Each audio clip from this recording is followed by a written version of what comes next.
Park থেকে বের হওয়ার পর আর ভিডিও করা হয়নি। তো সেখান থেকে রিক্সা না পেয়ে আমরা অনেকক্ষণ হাঁটার পরে একটা রিক্সা পেয়েছিলাম। তারপরে আমরা রিক্সায় করে এই তো চটপটির দোকানে চলে এসেছি।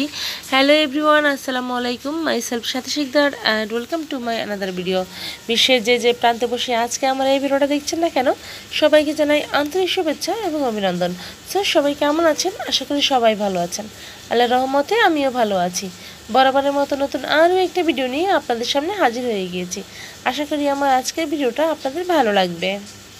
ফুচকা চটপটি খেয়ে কী কেনাকাটা করলাম তো সেটাই নিয়ে বাসায় চলে এসেছি। আমার অবস্থা এতটা খারাপ হয়ে গিয়েছিল যার কারণে আমি ওখান থেকে বের হয়ে আর তেমন ভিডিও করতে পারিনি। তো এই তো কিছু কেনাকাটা করেছিলাম। তো বাসায় পরার জন্য একটা জামার পিস, দুটো ছেলের পিস, একটা কুশন কাভার, বাবুর জন্য একটা ছাতা, তো আরও অনেক কিছু টুকিটাকি কেনাকাটা করেছি, সেটাই আপনাদের সাথে শেয়ার করছি। এই যে কুশন কাভারটা দেখছেন, এটা আমার কাছে বেশ ভালো লেগেছিল, তো ভাবলাম যে একটা নিয়েই নেই না কেন।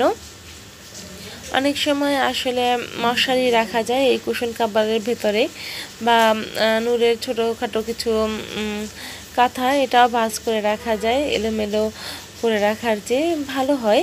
তো এটা ভেবেই আমি আসলে এই কুশন কাভারটা কিনেছি।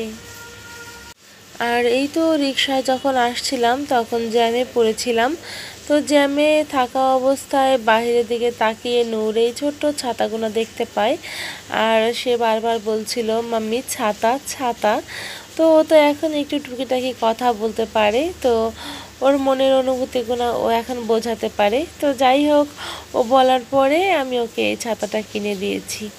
আর এই যে একটা স্কার্ট কিনে নিয়েছি, তো সেটাও আপনাদের সাথে একটু শেয়ার করে দিলাম। তো যাই হোক, বাসায় চলে এসেছি। নূরকে ওই পাশে রুমে ক্যামেরাম্যান নিয়ে বসে আছে, আর আমার প্রচুর ক্ষুধা লেগেছে, যেহেতু ওরা চটপটি ফুচকা এগুলো খেয়েছে আর আমি কিছুই খাইনি। তো এখন একটা ডিম দিয়ে একটা পাউরুটি ভেজে তারপরে খেয়ে নিচ্ছে এখন। তো যাই হোক, এর পরের দিনের ভিডিও এটা। তো পরের দিন সকালে নূরের অবস্থাটা আসলে রাতে খুবই খারাপ হয়ে গিয়েছিল, ওর কান থেকে বারবার পানি পড়ছিল, আমরা তো একেবারে ভয় পেয়ে গিয়েছিলাম। তো সকালে ঘুম থেকে উঠে ওকে নিয়ে এখন একটু হসপিটালে যাচ্ছি। তো আমাদের এখানে উত্তরাতে কুয়েত মৈত্রী যে হসপিটালটা আছে, ওখানে কানের একজন ডক্টর বসে, তো ওনাকেই দেখাবো ভাবছিলাম। তো যেই ভাবা সেই কাজ, নূরকে নিয়ে আমরা আসলে ওখানে চলে এসেছি। তো ছোট মানুষের আসলে অসুস্থতা নিয়ে আসলে আলসেমিটা না করাটাই বেটার আমি মনে করি। আর এই তো এখানে এসে একটা টিকিট কেটে নিয়েছি। তো এখানে আপনাদের সুবিধার্থে বলে রাখি, এখানে টিকিট মূল্য মাত্র 10 টাকা। এটা সরকারি একটা হসপিটাল, আপনারা চাইলে এখানে ডাক্তার দেখাতে পারেন। সরকারি হসপিটাল হলেও এখানে ডাক্তারও অনেক ভালো।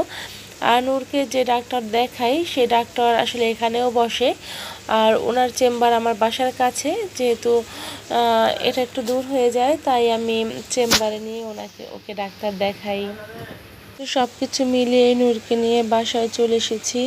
আর ডক্টর দেখানোর পর নূর একেবারে অসুস্থ হয়ে গিয়েছিল, তো বমি টমি করে একেবারে একাকার অবস্থা ডক্টরের চেম্বারেই। তো তার জন্য আর ভিডিও করা হয়নি। তো এই তো বিকেলবেলা এখন বাসায় এসে একটু চা বিস্কিট খাচ্ছি।